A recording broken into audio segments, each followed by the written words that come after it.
Eis-me aqui, novo vídeo, e hoje eu vou estar fazendo uma vídeo resposta ao Paulo Cogos. No meu vídeo anterior, assim que eu acabei de gravá-lo, eu fui procurar, no YouTube sobre conteúdo em língua portuguesa sobre a grande fome da Irlanda. E acabei me batendo com um vídeo do Paulo Cogos, que é um anarcocapitalista ultraliberal, justamente o ponto de vista que eu ataquei naquele vídeo. Então eu queria ver quais são os argumentos que ele usaria para tentar livrar o liberalismo e o laissez-faire como consequência, como causa, uma das causas no caso, da grande fome irlandesa. Então vou assistir o vídeo dele e volto aqui para responder. Bom, ele começa no começo do vídeo dele dando um contexto histórico sobre a Irlanda, sobre como a invasão e ocupação irlandesa e as numerosas confiscos de terra por parte do governo irlandês causou isso. Mas isso é uma coisa óbvia, não nego isso, que teve uma grande confisco de terras e que isso causou e agravou o problema. Ele vai falar também das Corn Laws, que seriam totalmente contrárias à ideologia liberal, porque seria uma forma de protecionismo, você aumentar as taxas de grãos que vinham de outros países. E eu concordo, sim, é uma medida antiliberal. Mas as Corn Laws não tiveram, como é que se diz, assim, uma relevância muito grande no problema da fome irlandesa. Tanto é que, mesmo com a revogação delas, não se causou grandes alívios no problema. Então, nem vou me estender muito nessa questão.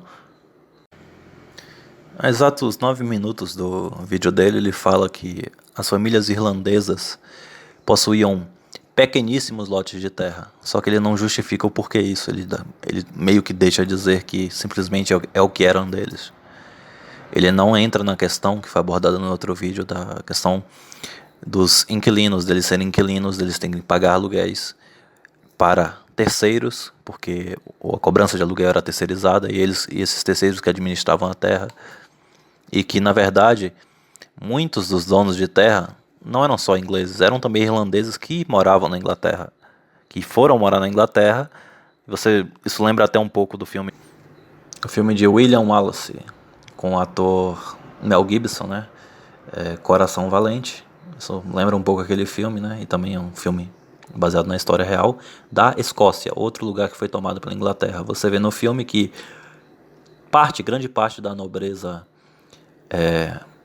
escocesa acaba meio que se bandeando para a Inglaterra, aceitando títulos de nobreza ingleses, aceitando terras na Inglaterra, e é natural de se imaginar que coisa parecida aconteceu na Irlanda. Ao contrário do que ele fala, não devem ter sido todos dos nobres que tiveram suas terras confiscadas pelos ingleses. Muitos devem ter se bandeado para o lado inglês, aceitado títulos de nobreza ingleses e caído fora para a Inglaterra.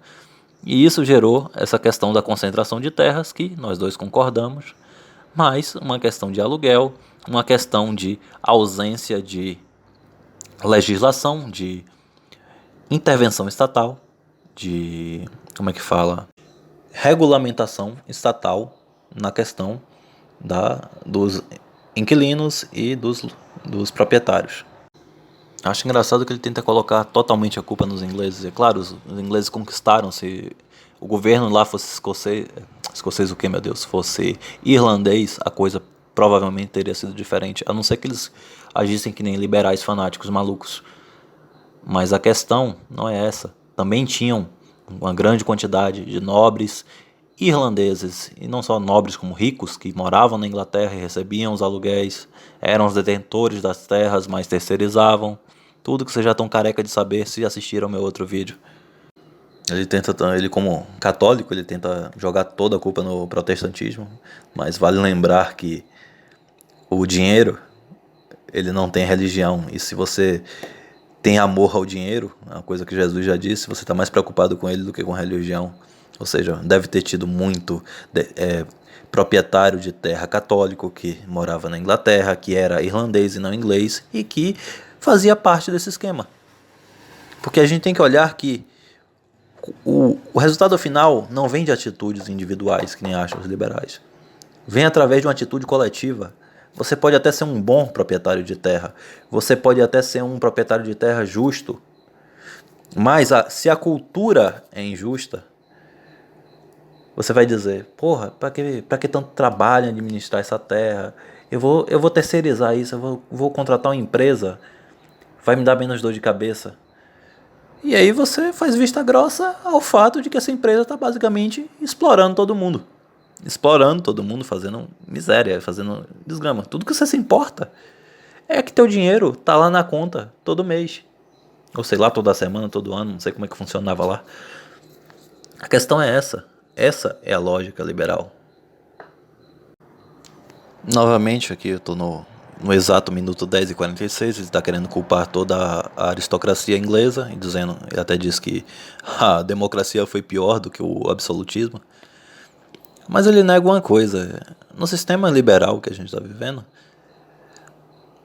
inclusive que eles viviam lá, e falando sobre liberalismo, se hoje você tem uma fazenda que no passado era propriedade de uma tribo indígena e vem o Estado querer devolver tua fazenda para a tribo indígena, o liberal vai ser o primeiro a se levantar e dizer que isso é um atentado contra a liberdade e o direito à propriedade.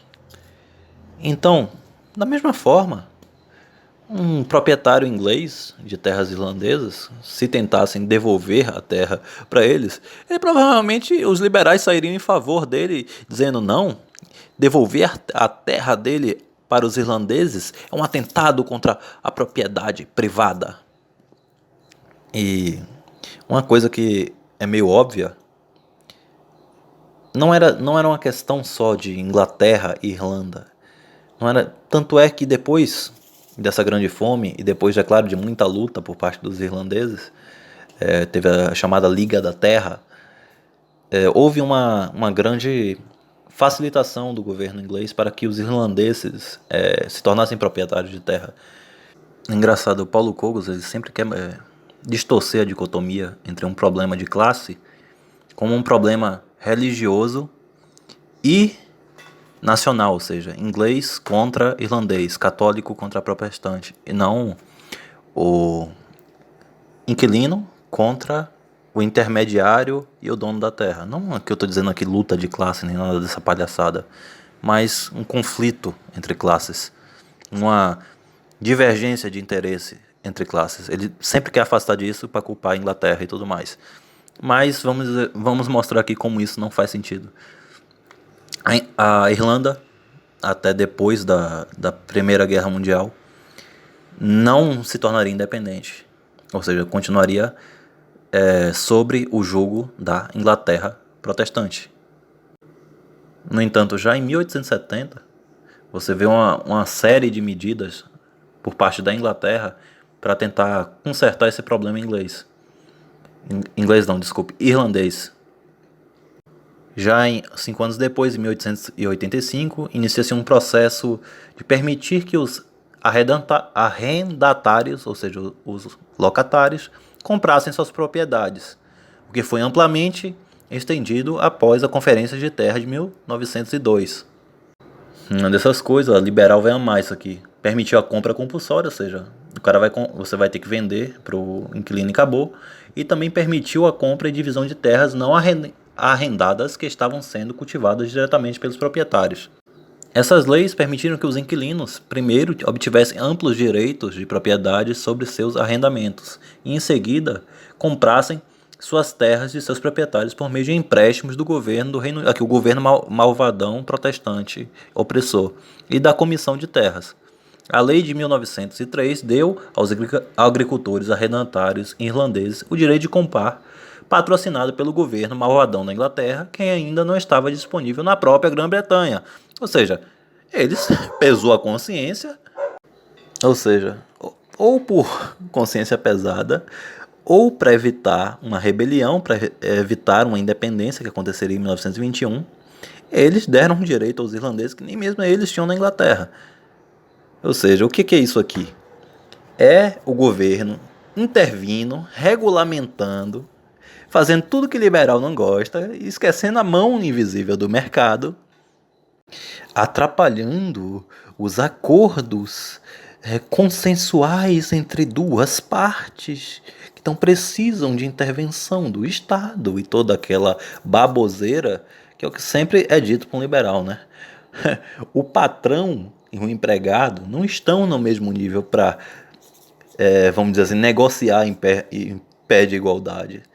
Muito menos nesse caso aqui estava o dono da terra e o inquilino, né? Sem falar que o dono da terra aqui não era tão importante, porque quem de fato decidia eram os intermediários, eram os terceirizados. Aqui é a estatística que eu falei, ó. Em 1870, apenas 3% dos agricultores irlandeses possuíam suas próprias terras, enquanto 97% eram arrendatários. Realmente, uma coisa absurda. Agora, já em 1929, sim, eu sei que em 1921 ou foi 22, a Irlanda se tornou independente, mas é um processo que já começou desde 1870, com as leis, as reformas e tudo mais. Nada liberais essas leis e reformas, só para falar.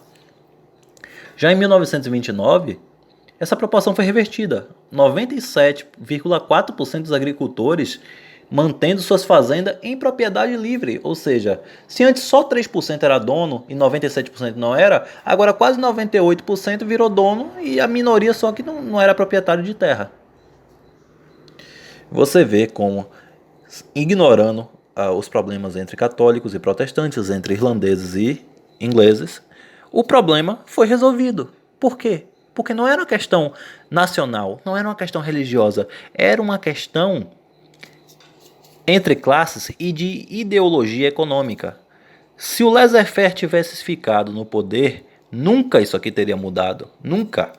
Porque laissez-faire não é a favor de reforma agrária. Laissez-faire não é a favor de regulamentação estatal. Do Estado se meter nos acordos sagrados entre duas partes e blá blá blá blá blá blá. Isso aqui tudo que o Kogo está ignorando para culpar 100% a Inglaterra e os protestantes. Agora nosso amigo Kogos começa a sentar a zorra no Trevelyan, né? Nisso pelo menos concordamos, ele é um filho de uma igualzinho ao camarada Stalin, né? No caso o Trevelyan, não o Kogos, pelo menos a gente concorda nisso, só que pelos motivos errados. E o Trevelyan, que no caso era um liberal, era um defensor do laissez-faire, ou seja, como diz aqui, estava encarregado da administração de ajuda do governo, limitou o programa de ajuda alimentar do governo por acreditar firmemente no laissez-faire. Vamos continuar, né? De fato, o infeliz do Trevelyan, ele era um anti-irlandês. Né?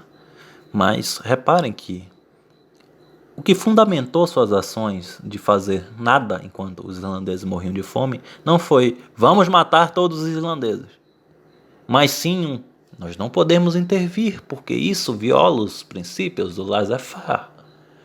E vamos lembrar que, condizente com isso, e ele estava sendo, inclusive, coerente, porque as medidas que iriam resolver o problema eram totalmente contra a laissez-faire.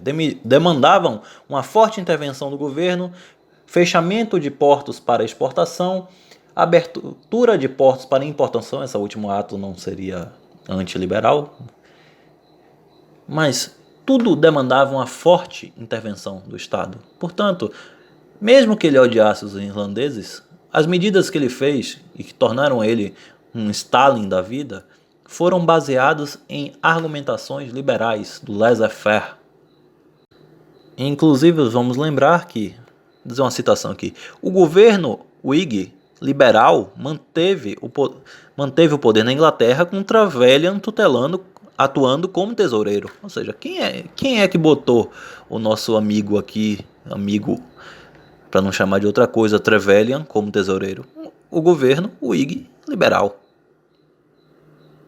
Nessa posição, Trevelyan teve influência considerável sobre as decisões do parlamento, especialmente os planos para o esforço de socorro na Irlanda. Junto com o governo Whig, ele acreditava que a Irlanda precisava se corrigir e que uma atitude de laissez-faire era a melhor solução.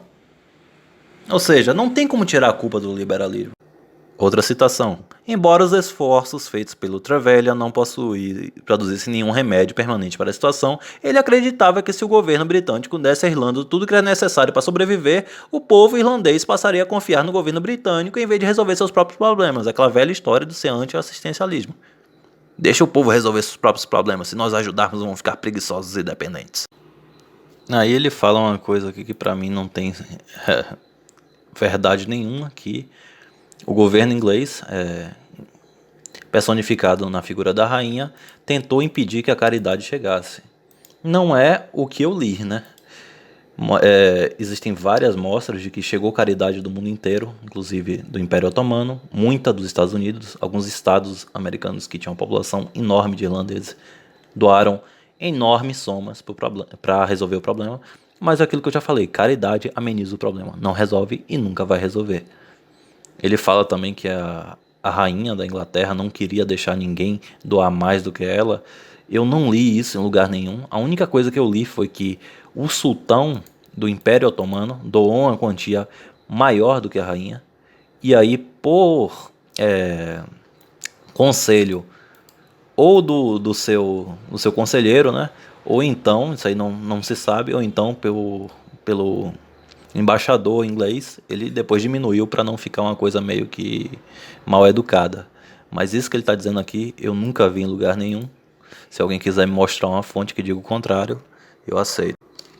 Aí ele fala que quem ajudou foi a Igreja Católica. Não nego, a Igreja Católica tentou ajudar através da caridade. Novamente, caridade não resolve o problema.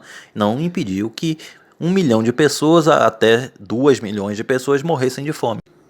Aqui ele fala que nos exatos 14 minutos, ele fala que aconteceu uma coisa horrível, que era os lords ingleses expulsavam as famílias e deixavam elas morrer de fome, expulsavam dos terrenos. Desde quando o liberal é contra eu fazer com a minha propriedade tudo aquilo que eu quero? Se a propriedade é minha, eu expulso quem eu quiser. Não é minha? Vocês não são a favor da propriedade privada irrestrita? E vale lembrar, o que ele chama de nobres ingleses não era só nobres ingleses, também eram nobres irlandeses que moravam na Inglaterra, e quem de fato estava expulsando não eram os nobres ingleses ou irlandeses, eram as empresas terceirizadas do nosso amado Deus livre mercado. Perdoa, Senhor, não é Deus com Deus maiúsculo, não, é Deus na cabeça desses malucos aí. Aí ele fala, não era que essas expulsões não eram uma questão de propriedade privada, porque mesmo que se fosse, seria imoral. Mas como que seria imoral? Quer dizer, eu concordo com você, seria imoral. É imoral. Foi imoral. Mas você não é um liberal cujo a liberdade tem que estar acima de tudo, em que a propriedade privada está acima de tudo? Decida-se, você é um católico, tradicionalista, mas você também é um liberal. E não só um liberal como um anarcocapitalista. Você defende duas ideologias e essas duas ideologias em vários pontos vão se contradizer. Vão contradizer uma a outra. Contradizer, desculpe. Então, essa é uma parte que mostra muito bem que ele bugou, né? Ele não sabe mais se ele é um anarcocapitalista ou se ele é um católico. Aí ele fala que aquelas terras foram roubadas dos irlandeses. A terra em que eu e você estamos pisando agora foi roubada dos índios. É difícil saber uma terra neste mundo que não tenha sido roubada de algum outro povo. A história humana é um povo invadindo e tomando as terras de outro. Se você for começar a olhar isso aí, aos 15 minutos aproximadamente, ele vem fazer uma defesa do furto famélico, dizendo que até ele naquela situação roubaria. Mas você não é um defensor da propriedade privada, sagrada e inviolável? Porque agora você vem me dizer que em certos casos é legítimo violar a propriedade privada. Eu penso que a propriedade privada não é absoluta. E não me confundindo com socialista ou comunista, eu acredito na propriedade privada. Eu tenho propriedade privada. Eu não quero que roubem minha casa, meus objetos. Mas isso não está acima de tudo. Tudo tem que ter um equilíbrio. Mas o que acontece é que o Kogos não pensa como eu. Ele pensa como liberal. E agora ele está se contradizendo. Aí, agora, nos exatos 19 minutos, o Kogos começa a argumentar que o que resolveu o problema na Irlanda foi o nacionalismo irlandês e culminou nas revoluções de 1916. Mas, como eu tinha dito anteriormente, o problema já começa a se resolver. Não, não vou desmerecer aqui os ingleses, os irlandeses e toda a luta deles através da Liga da Terra e tudo mais. As lutas, né, por reforma agrária, por tudo mais. Alguns ouvindo eu falar assim vão achar, pensar até que eu simpatizo com Marx, que é muito pelo contrário, eu não simpatizo nem com liberal nem com marxista. Mas naquele caso ali, a reforma agrária era uma necessidade gigantesca. E o começo dessa reforma, depois de muita luta, de décadas de luta pelos irlandeses, veio através com consentimento do governo inglês. Não talvez porque eles fossem bonzinhos, ou estivessem com pena, ou estivessem com a consciência pesada, mas sim com o objetivo de evitar uma revolta, uma independência irlandesa, uma guerra civil. Só que o X da questão é, essas medidas que resolveram o problema são totalmente antiliberais, são totalmente anti a divindade da propriedade privada. Foram medidas de reforma agrária, o Estado intervindo nos contratos, regulamentando o aluguel de terras, dando direitos aos locatários pobres contra os proprietários ricos que moravam na Inglaterra. Ou seja, aqui a gente vê um problema entre classes, uma diferença de objetivos conflitantes entre classes, né?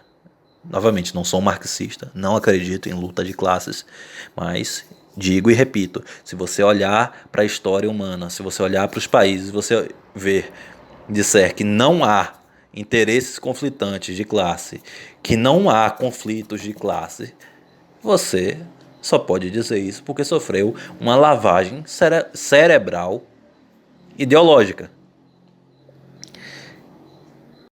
Até lembrei um adendo aqui, aquela questão da caridade, que ele alega que a Inglaterra tentou impedir. Na verdade, o único fato que eu me lembro sobre isso, quando eu estudei esse tema, foi que alguns nacionalistas irlandeses mais radicais pediram que o povo não aceitasse a caridade inglesa, porque seriam meio que ferir o orgulho irlandês. Ou seja, uma coisa completamente insana, né? Mas vamos lá. Bom, é isso. No final do vídeo ele só fica elogiando os atos heróicos da resistência irlandesa, da Revolução de 1916, que eu não vou entrar no mérito aqui no vídeo. Não que eu seja contra ou a favor, eu acho que todo povo tem que ser independente e lutar por isso, portanto. Aprecio sim as tentativas de independência da Irlanda, né? Se for aprofundar e entrar no IRA, isso aí é assunto para outro vídeo. Mas, fazendo agora o resumo sobre o vídeo do Kogos. Ele não conseguiu derrubar que o principal culpado pela situação lá foi o liberalismo, foi a ideologia liberal. Ele não conseguiu derrubar o fato de que as soluções que resolveriam o problema seriam antiliberais.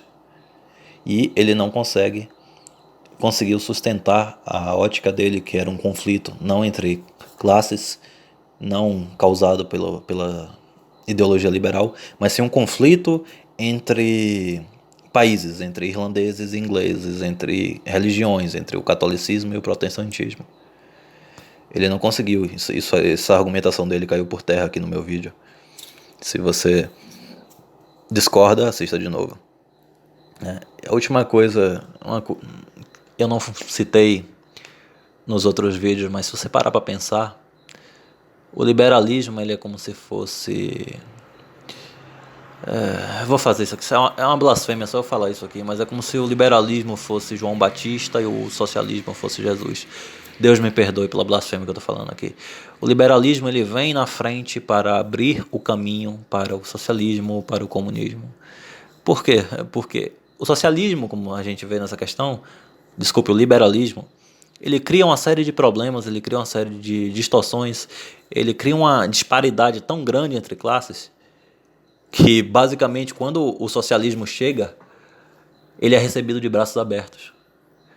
Porque o liberalismo permitiu que uma classe oprimisse a outra tanto que quando vem uma ideologia que diz vamos enforcar o último burguês nas tripas do último padre, essa ideologia é recebida de braços abertos.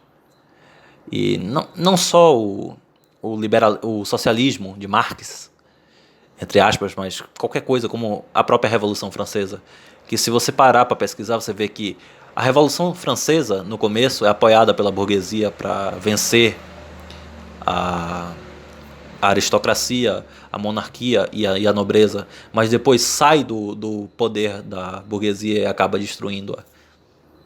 Então é isso. E encerro a vídeo-resposta ao camarada Cogos. La Internacional!